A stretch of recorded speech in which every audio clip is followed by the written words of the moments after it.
భద్రాద్రి కొత్తగూడెం జిల్లా అశ్వరావుపేట రైతు వేదిక వద్ద సోమవారం నాడు ప్రొఫెసర్ జయశంకర్ తెలంగాణ విశ్వవిద్యాలయం వారు రైతు ముంగిట్లో శాస్త్రవేత్తలు అనే కార్యక్రమానికి శ్రీకారం చుట్టారు రాష్ట్ర ప్రభుత్వం.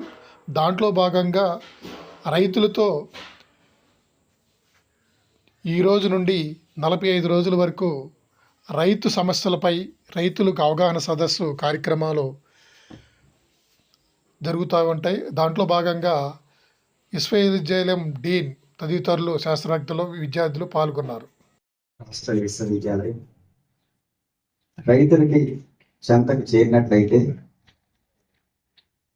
రైతుల చేస్తున్నటువంటి సాగుకి సంబంధించినటువంటి సమస్యల్ని పరిష్కరించుకొని ఇంకా ముందుకెళ్ళినట్లయితే రైతుకి లాభం జరుగుతుందనే ఒక సదుద్దేశంతో శాస్త్రవేత్తలనే రైతు సోదరుల దగ్గరికి పంపించాలనే ఒక సదుద్దేశంతో ఈ రైతు పొంగిట్లో శాస్త్రవేత్తలు అనే కార్యక్రమాన్ని నిర్వహించడం జరుగుతూ ఉంది. సో ముఖ్యంగా యూనివర్సిటీ స్థాయిలో ఉన్నటువంటి 450 మంది శాస్త్రవేత్తలు 6 వారాల పాటు అంటే మే 5వ తారీఖు నుంచి జూన్ 13వ తారీఖు వరకు సుమారుగా ఒక 1200 గ్రామాల్లో పర్యటన చేసి సాగులో రైతు సోదరులు ఎదుర్కొంటున్నటువంటి సమస్యల్ని సాంకేతిక పరంగా ఏ రకంగా ఇది అడ్రస్ చేయొచ్చు అనే ఒక ఉద్దేశంతో ఈ కార్యక్రమాన్ని ప్రొఫెసర్ జయశంకర్ తెలంగాణ రాష్ట్ర వ్యవసాయ విశ్వవిద్యాలయం నిర్వహిస్తూ ఉంది. సో ఇందులో భాగస్వాములైనటువంటి డిపార్ట్మెంట్ ఆఫ్ అగ్రికల్చర్ కానివ్వండి, లైన్ డిపార్ట్మెంట్ అధికారులు కూడా వారికి సంబంధించినటువంటి అంశాలని రైతులతో చర్చించాలనే ఉద్దేశంతో లేదా వివిధ సమస్యలకు పరిష్కారం దొరుకుతుందనే ఉద్దేశంతో ఈ రైతు ముంగిట్లో శాస్త్రవేత్తలు అనే కార్యక్రమాన్ని వ్యవసాయ అధికారులు, శాస్త్రవేత్తలు, అనుబంధ శాఖ అధికారులందరూ కూడా వివిధ గ్రామాల్లో పర్యటించి ముఖ్యంగా మనకు ఉన్నటువంటి సమస్యలు ఏదైతే ఉన్నాయో బ్రాడ్గా ఒక 6 సమస్యల్ని రైతుల ద్వారా చర్చించినట్లయితే వాటికి పరిష్కారాలు దొరకడం ద్వారా రాబోయే కాలంలో ఏ రకంగా రైతు వ్యవసాయం చేయాలి, ఏ రకంగా ముందుకెళ్ళాలి, ఏ రకంగా సాగుని బాగుగా మార్చాలనే ఉద్దేశంతో ఒక దృఢ సంకల్పంతో ఈ కార్యక్రమాన్ని తీసుకోవడం జరిగింది. ఈ కార్యక్రమంలో ఒక్క రైతు సోదరులే కాకుండా విద్యార్థులు కూడా పాల్పంచడంలో ఒక ముఖ్య ఉద్దేశం ఏంటంటే రాబోయే 40 సంవత్సరాల్లో వ్యవసాయ రంగాన్ని దిశానిర్దేశం చేసే శక్తి ఉన్నటువంటి విద్యార్థులు కూడా పాల్పంచుకున్నట్లయితే రాబోయే కాలంలో వాళ్ళంతా నేర్చుకున్నటువంటి ప్రతి అంశాన్ని కూడా రైతు ముంగిట్లోకి తీసుకెళ్లి తద్వారా రైతులకి వివిధ రకాల అంశాల మీద చర్చ జరిగి కొంత సమస్యలకు పరిష్కారం దొరుకుతుందనే ఉద్దేశంతో ఈ కార్యక్రమంలో విద్యార్థులు కూడా భాగస్వాములు చేయడం జరిగింది. దాంతో పాటుగా చూసుకున్నట్టయితే ఇక్కడ ఉన్నటువంటి ఉపాధ్యాయులు, అదే రకంగా వివిధ రంగాలకు సంబంధించినటువంటి FPOs వీళ్ళందరినీ కూడా ఇన్వాల్వ్ చేసినట్టయితే వారికి ఏదైతే సాంకేతిక సమస్యలు ఉన్నాయో ఆ సమస్యలకు కూడా పరిష్కారం దొరుకుతుందనే ఒక సదుద్దేశంతో ఈ కార్యక్రమాన్ని ఇంత గొప్పగా వ్యవసాయ విశ్వవిద్యాలయం తీసుకోవడం. సో దీంట్లో మీరందరూ భాగస్వాములైనందుకు యూనివర్సిటీ నుంచి ప్రత్యేకమైనటువంటి ధన్యవాదాలు. ఉన్నటువంటి 6 అంశాలు ఏదైతే ఉన్నాయో మొదటిగా యూరియా వాడకాన్ని నియంత్రించాలి లేదా తగ్గించాలి లేదా జాగ్రత్తగా వాడాలనేది ఒక ప్రథమ అంశం.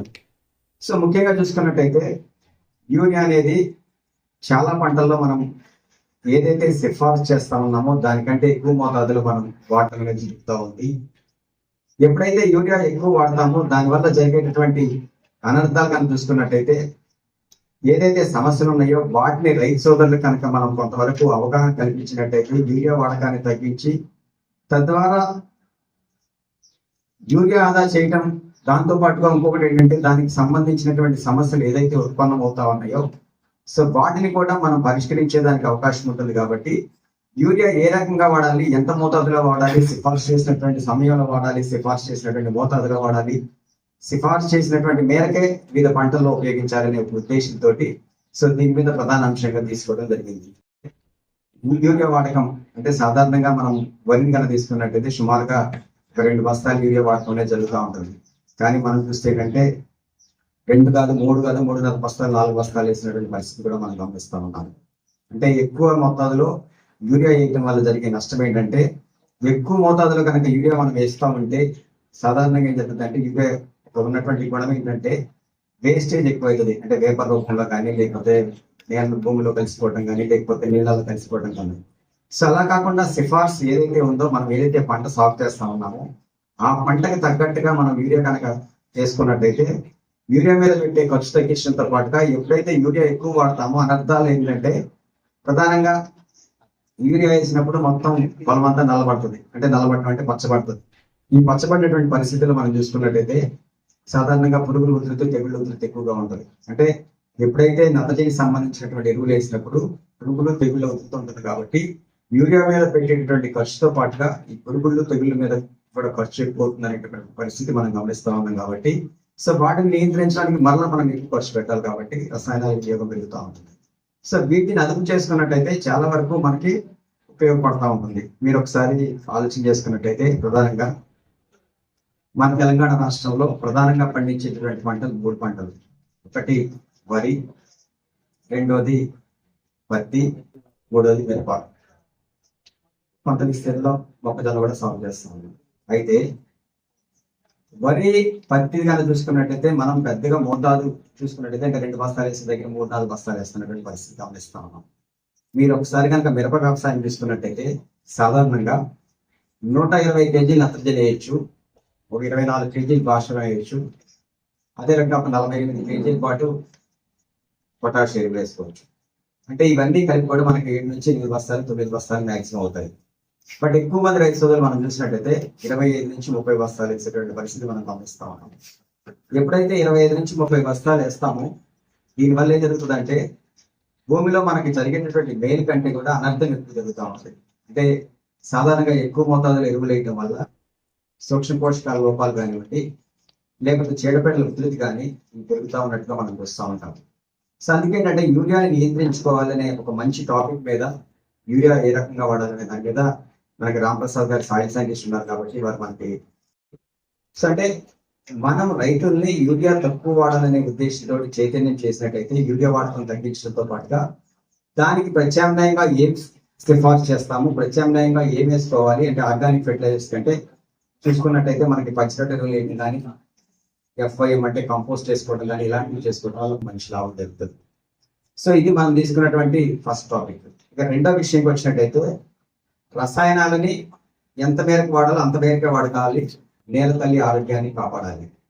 అంటే మనం రసాయనాలు కానీ చూసుకున్నట్టయితే అంటే రైతు సోదరులు ముఖ్యంగా చూసుకున్నట్టయితే అధిక దిగుబడి సాధించేటువంటి ప్రయత్నంలో రసాయనాలు అంటే రసాయన ఎరువులు కానివ్వండి, పురుగు మందులు కానీ ఇవి చాలా ఎక్కువ మోతాదులో వాడుతూ ఉన్నారు.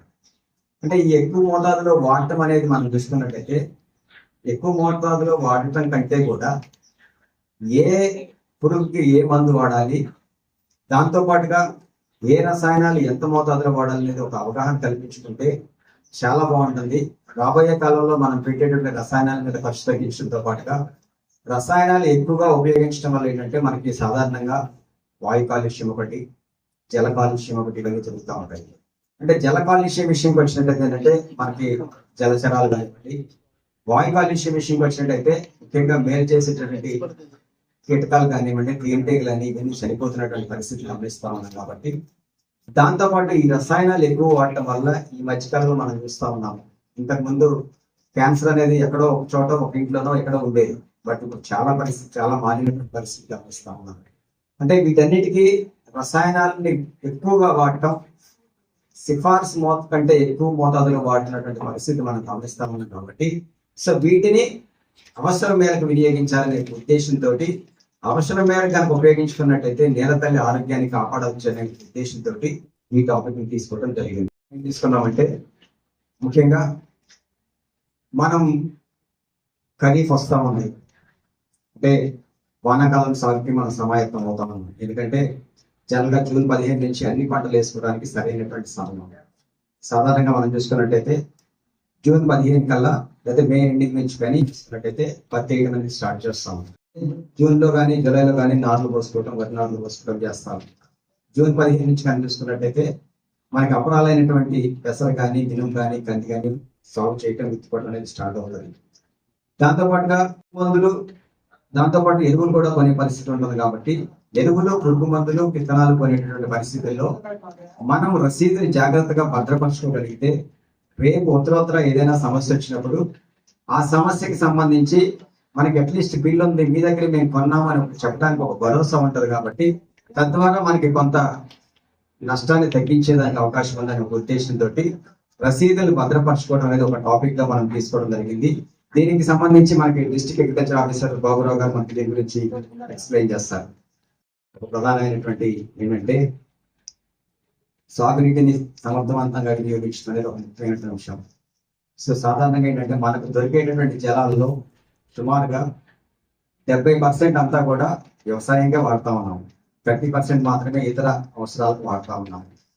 ఈ 70% లో కూడా మనం ఉపయోగించే 70% జలాలు అంటే సాగుకు అనుకూలమైనటువంటి వాటర్ నీరు ఏదైతే ఉందో, సో దాంట్లో 80% మళ్ళీ వరికే వాడతాం. అంటే వరికి మనం చాలా నీరు పెడతా ఉన్నాం కాబట్టి వరి సాగు చేసే పరిస్థితుల్లో మనం నీటిని చేసేటటువంటి పరిస్థితి ఏమైనా ఉందని చూసుకుంటే మనకి మంచి మంచి టెక్నిక్స్ ఉన్నాయి. సో దాంట్లో ప్రధానంగా ఏంటంటే సో ఈ వరిని పండించేటటువంటి పరిస్థితుల్లో నీటిని సాగు చేసి నీటిని వినియోగాన్ని తగ్గించేటటువంటి పరిస్థితులుగా చూసుకున్నట్లయితే ప్రధానంగా మన ఖమ్మం జిల్లా చాలా టాప్ లో ఉంది. ఖమ్మం జిల్లా అంటే ఎస్ట్రైల్ ఖమ్మం కానీ భద్రాద్రి కొత్తగూడెం కానీ చూసుకున్నట్టయితే ఇతర ఆదర్శం మనం. ఎందుకంటే మన ఖమ్మం జిల్లాలో కానీ చూసుకున్నట్టయితే వరిని వివిధ రకాల అంటే ప్రధానంగా మనం సాగు చేసేటటువంటి వరి పంట ఏంటంటే నారుపోసి దమ్ము చేసి నాట్లేస్తాం. బట్ ఇలా కాకుండా ప్రస్తుత పరిస్థితుల్లో ప్రత్యామ్నాయ పద్ధతులు చాలా వచ్చాయి. సో దాంట్లో ఒకటి ఏంటంటే వరిలో డైరెక్ట్గా విత్తనాలు వేసి విత్తుకోవడం ఒకటి, లేదు అంటే దమ్ము చేసినటువంటి పరిస్థితుల్లో విత్తనాలు విత్తుకోవడం అనేది ఒక పరిస్థితి. సో సాధారణంగా ఇక్కడ ఒకటి రైతు సోదరులు గమనించాలి. ఒకటి ఏంటంటే మనకి జూన్ 15 కానీ 13 కానీ ఆన్సెట్ ఆఫ్ మాన్సూన్ అయితే మనం నాట్లు జూలైలో పోసుకుంటే ఆగస్టు 15 కానీ జనరల్గా అందరూ నాట్లలో ఉంటారు. అంటే జెండా వందనం చేసినప్పుడు జనరల్గా నాట్లలో ఎక్కువ మంది ఉండటం జరుగుతూ ఉంటుంది. సో ఈ పరిస్థితులు ఏంటంటే అంటే మనకి జూన్ 15 నుంచి పడేటటువంటి వర్షం ఏదైతే ఉందో ఆగస్టు 15 వరకు చెరువులు నిండడానికి సరిపోతుంది. అంటే ఒక్కసారి మనకి చెరువులు నిండిన తర్వాత మళ్ళా మనం నాట్లేసేటటువంటి పరిస్థితి. ఎప్పుడైతే మనం జూన్ 15కి నార్లు పోస్తాం, దీర్ఘకాలిక రకాలు, తర్వాతదే మధ్యకాలిక రకాలు, తర్వాతదే షార్ట్ డ్యూరేషన్ అంటే 150 రోజులు నార్లు పోస్తాము, 135 రోజులు నార్లు పోస్తాము, మరియు 125 రోజులు నార్లు పోస్తాము. ఎప్పుడైతే దీర్ఘకాలిక రకాలు మనం సాగు చేస్తూ ఉంటామో మన ఏరియాలో మనకి ఎప్పుడు కూడా దీర్ఘకాలిక రకాలు ఖరీఫ్లో అంటే వానాకాలంలో సాగు చేయడం అనేది ప్రధానమైనటువంటి అలవాటు. సో మనం నారు పోసిన తర్వాత సుమారుగా నారు వయసు వచ్చేసి 30 నుంచి 45 రోజులకు వేస్తాం కాబట్టి ఆగస్టు 15 తర్వాత నాట్లు స్టార్ట్ చేస్తాం కాబట్టి ఆగస్టు 15 కనుక మనం మిగిలినటువంటి చెరువులో నుంచి నీళ్ళు మళ్ళీ తీస్తాం. సో అలా చేయకుండా మనకి ఏదైతే జూన్ ఎండింగ్కి అంటే జూన్ 15కి వర్షాలు స్టార్ట్ అవుతాయి కాబట్టి జూన్ 15కి వర్షాలు స్టార్ట్ అయినటువంటి పరిస్థితుల్లో కనుక చూసుకున్నట్టయితే జూన్ 28 ప్రాంతాల్లో ఒకసారి డేట్ అవుట్ గుర్తెట్టుకోండి, చాలా ఇంపార్టెంట్. ఎందుకంటే మనం చాలా ఏరియాస్లో తిరిగినాము, ప్లస్ మన ఖమ్మం జిల్లాలో ఉన్నటువంటి పరిస్థితి వేరే జిల్లాలో ఉన్నటువంటి ఫార్మర్స్ కూడా అర్థం చేసుకొని సో వాళ్ళు కూడా ఇక్కడికి వచ్చి చూసి మళ్ళీ నేర్చుకున్నటువంటి పరిస్థితి గమనిస్తాం. సో జూన్ 25 అంటే లాస్ట్ వీక్ లో కనుక మనం కనుక డైరెక్ట్ గా వెళ్దాలనుకున్నట్టయితే పొడిలో కనుక మనకి పడేటటువంటి వర్షాలు జూలై కానీ ఆగస్టు 15 అంటే 45 రోజుల పాటు నీళ్లు పెట్టే పని లేకుండా.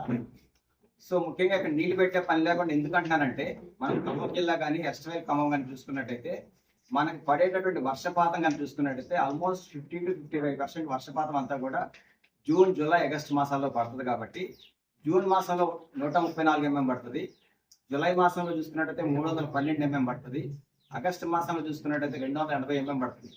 అంటే మనకి పడేటటువంటి అంటే జూన్ నుంచి మే వరకు మనకి పడేటటువంటి వర్షపాతంలో మాక్సిమం 80% కానీ 70% కానీ ఈ 3 నెలల్లోనే పడుతుంది. కాబట్టి ఈ వర్షాన్ని సద్వినియోగం చేసుకోవాలంటే డైరెక్ట్ గా మనం చల్లుకున్నట్టయితే మనం నీళ్ళు పెట్టే పని లేకుండా ఆగస్టు 15 వరకు మనం పంటను కాపాడేదానికి అవకాశం. అంటే మనం చూడండి ఇక్కడ మనం ఏంటంటే దమ్ము చేయడానికి సుమారుగా 20 నుంచి 30% వాటర్ పడుతుందని మనమే చెప్తాం. అంటే దమ్ము చేసే పరిస్థితి ఉండదు, సో దాంతోపాటు నీళ్లు పెట్టే పరిస్థితి ఉండదు. కాబట్టి మనం కేవలం ఒక 30% నుంచి 40% వరకు ఇరిగేషన్ సేవ్ చేసేదానికి ఛాన్స్ ఉంది టెక్నిక్. సో ఇది మన జిల్లాలో చాలా ఎక్కువ ఉంది. ఆల్రెడీ మీరు రైతు సోదరులకు అందరికీ తెలుసు, విద్యార్థులు కూడా చాలా మంది చూశారు. సో ఈ ప్రధానంగా ఏ మండలాల్లో ఉంటుందంటే చూసుకుంటే వేంసూరు కానివ్వండి, లేకపోతే కల్లూరు కానీ బంజర కానీ లేకపోయినట్టయితే ఖమ్మం జిల్లాలో ఉన్న అన్ని ఏరియాస్ లో ఉంటది, ప్లస్ చెర్ల ఏరియాలో ఉంటది. ఇప్పుడు అన్ని ప్రాంతాలకి వస్తా ఉంది కాబట్టి సో ఇది ఒక మంచి పద్ధతి. అంటే పొడిలో కనుక విత్తనాలు వేసుకొని జూన్ ఎండింగ్ కనుక వేసుకున్నట్టయితే జూలై ఆగస్టు మాసాల్లో వచ్చే చినికి పోయే చినికి మనకి నీళ్లు పెట్టే పని లేకుండా ప్రధానంగా పండుతుంది. కాబట్టి మళ్ళా మనం ట్యాంక్స్ ఏదైతే మనకి చెరువులు ఏదైతే నిండుతాయో ఆ చెరువులో నుంచి నీళ్లు తీసే పరిస్థితి లేకుండా మళ్ళీ రెండో పంటకు వేసుకునేటటువంటి పరిస్థితి కూడా గమనిస్తూ ఉంటాం. అంటే మనం దీనివల్ల ఏంటంటే చిన్న పద్ధతి మార్చడం వల్ల నీటి ఆదా చేసుకోవచ్చు అనే ఉద్దేశంతో ఈ యొక్క ఆబ్జెక్టివ్ ని ఈ ప్రస్తుతం ఉన్నటువంటి పరిస్థితుల్లో అంటే రైతు ముంగిట్ల శాస్త్రవేత్తల్లో ఇది ఒక ప్రధానమైనటువంటి పెట్టారు. ఒకటి సమస్య వస్తుంది. సాధారణంగా రైతు సోదరులు చెప్పేది ఏంటంటే మనం దున్నలేదు తమ్ము చేయలేదు కాబట్టి అంతా కలిపి వస్తుంది కదా సార్ అంటారు. బట్ కలుపు మందులు ఇవ్వడం చాలా పెద్ద ఎత్తున చేయాలి. మనం జాగ్రత్తగా అవగాహన పెంచుకొని ఏ కలుపు మందులు ఎప్పుడు వాడచ్చు అనేది చూసుకున్నట్టయితే చాలా వరకు మనం కంట్రోల్ చేయొచ్చు. అంటే మనకేంటంటే సమస్యలు మారిపోతా ఉన్నాయి. ఒకసారి చూసే ఉంటారు పెద్దవాళ్ళకి తెలుసు. అయితే ఇక్కడ ఏంటంటే మనకి సమస్యలు అనేది ప్రతిసారి మారుతా ఉంటాయి. అంటే ఫస్ట్ మనం ఏం చేసామంటే పూర్వకాలం అయినప్పుడు విత్తనాలు చల్లినప్పుడు 10 బస్తాలు 12 బస్తాలు పడి అప్పుడు ఏంటంటే కలుపు మందులు లేవు కాబట్టి మనం ఏం చేసామంటే కలుపు బాగా వస్తుంది. కలుపు బాగా వస్తుంది కాబట్టి కలుపు మందులు లేవు కాబట్టి మళ్ళీ నీటిలో నాటితే ఏంటంటే నిండా నీళ్ళ పెట్టి కలుపు మొక్కలు నాటితే కలుపు రాదు జనరల్గా. సో కాబట్టి కలుపు లేకుండా ఉండింది. సో తర్వాత మళ్ళీ ఏమొచ్చిందంటే నీళ్లు మనం తగ్గించాలి. అంటే వాటర్ బాడీస్ మీద ప్రెజర్ తగ్గించాలి. మనం ఎప్పుడైనా కానీ వాటర్ బాడీస్ మీద ప్రెజర్ ఎప్పుడైతే తగ్గిస్తామో ఆటోమేటిక్గా వాటర్ వేరే దాన్ని కూడా ఉపయోగించుకోవచ్చు. సమ్ టైం మళ్ళీ ఆలోచించామంటే నాటం కాదు, డైరెక్ట్గా చల్లుకోవాలి. నాటేటప్పుడు అప్పుడు కూలీలు దొరికేవాళ్ళు, కూలీలు దొరికే పరిస్థితి లేదు. సో ఇలాంటి పరిస్థితిలో అంటే పరిస్థితి తగ్గట్టుగా వ్యవసాయం చేసుకుంటూ వాటర్ మేనేజ్మెంట్ అంటే సాగునీటి యాజమాన్యం మనం చేయగలిగినప్పుడు మనకి డెఫినెట్ గా మేలు జరుగుతున్న ఉద్దేశంతో ఈ కార్యక్రమాన్ని తీసుకోవడం జరిగింది. దాంతోపాటు వివిధ పంటలు చూసుకున్నట్టయితే ప్రతి పంటలో కూడా డ్రిప్ కానీ ఇవన్నీ ఉన్నాయి. సో మనకి డ్రిప్ లో నీటి యాజమాన్యం ఎట్లా ఉంటుందని దాని మీద కూడా ముఖ్యంగా ఈ ప్రాంతంలో ఆయిల్ ఫామ్ ఉంది కాబట్టి దాని మీద ఐఎస్ రెడ్డి గారు మనకు చెప్తారు. సో దాంతోపాటు పంట మార్పిడి చేయడం, పంట మార్పిడి అనేది చాలా ఇంపార్టెంట్. ఎందుకు ఇంపార్టెంట్ అంటున్నానంటే ఒకటే పంట చేసుకుంటూ పోతే సో దాని మీద వచ్చేటటువంటి పురుగులు తెగుళ్ళు రెగ్యులర్గా పెరుగుతాయి. పంట మార్పిడి చేసే పరిస్థితి ఏంటంటే ఆటోమేటిక్గా ఒకటే క్రాప్ వేసినప్పుడు పురుగు పెరుగుతుంది.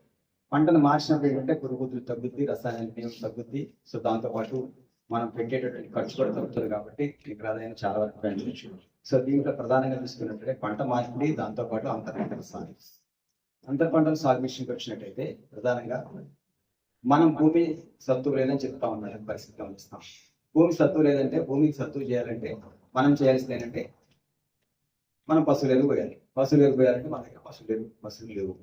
ఈ పరిస్థితుల్లో ఏంటంటే పచ్చిరొట్ట ఎరువులు పెంచుకోవడం కానివ్వండి, జీలులు పెంచడం కానీ. సో దీని మీద మనకి మేడం నాగార్జున మేడం కానీ లేకపోతే మనకి రవికుమార్ సార్ గారు చెప్తారు అంటే ఏమేమి వేసుకోవాలి దాని. సో ఇది ఒకటి ఉంది. సో దాంతోపాటు చెట్లు పెంచాలి. చెట్లు ఎందుకు పెంచాలంటాం? యాక్చువల్గా భారతదేశంలో చాలా చెట్లు తక్కువ ఉన్నాయి. మనిషికి 100 చెట్లు ఉంటాం, 100 చెట్లు కావాలి. కానీ ఇప్పుడు మనిషికి 25 చెట్లు ఉంటాం. అంటే మనిషికి 100 చెట్లు ఉంటే మనం ఆరోగ్యంగా ఉంటాం. సో ప్రస్తుతం ఉన్నటువంటి పరిస్థితులు మేము చూసుకున్నట్టయితే కేవలం 28 చెట్లు మాత్రమే ఉన్నాయి. కాబట్టి ఈ చెట్ల సంఖ్యని మనం పెంచాలి. ఈ చెట్ల సంఖ్యని ఎక్కడ పెంచాలంటే అడవులను తీసేయకుండా ఉంటాం. సో దాంతోపాటు ఇంకొకటి ఏంటంటే పొలం గట్ల మీద కానీ చెరువు గట్ల మీద కానీ మనకి ఏదైతే కలపనిచ్చే వృక్షాలు ఉంటాయో కలపనిచ్చేయంటే శాంపిల్స్ కానీ ఇట్లాంటివి కానీ వేసుకున్నట్టయితే కొంతవరకు చెట్ల సంఖ్య పెరుగుతుంది కాబట్టి మానవాళి ఆరోగ్యంగా ఉంటుంది. ఈ థీమ్స్ తోటి ఈ 6 ప్రోగ్రామ్స్ తీసుకొని రైతుల్ని, విద్యార్థుల్ని, టీచర్స్ని అందరినీ కనుక ఫుడ్ బేసిస్ మీద ఎన్లైటన్ చేసుకుంటూ వెళ్ళినట్టయితే మంచి జరుగుతున్న ఒక ఉద్దేశంతో జయశంకర్ తెలంగాణ రాష్ట్ర వ్యవసాయ విశ్వవిద్యాలయం, తెలంగాణ వ్యవసాయ విశ్వవిద్యాలయం ప్రధానంగా ఈ 6 మీద ఫోకస్ చేసుకుంటూ డిపార్ట్మెంట్ ఆఫీసర్స్ ని, లైన్ డిపార్ట్మెంట్ ఆఫీసర్స్ ని అందరినీ ఇన్వాల్వ్ చేసుకుంటూ మీ ముంగిట్లకి రైతు ముంగిట్లోకి శాస్త్రవేత్తలు అనే కార్యక్రమం ద్వారా రావడం జరిగింది. సో ఇది చాలా సంతోషం. చాలా మంది వచ్చారు కార్యక్రమాన్ని చేయడానికి.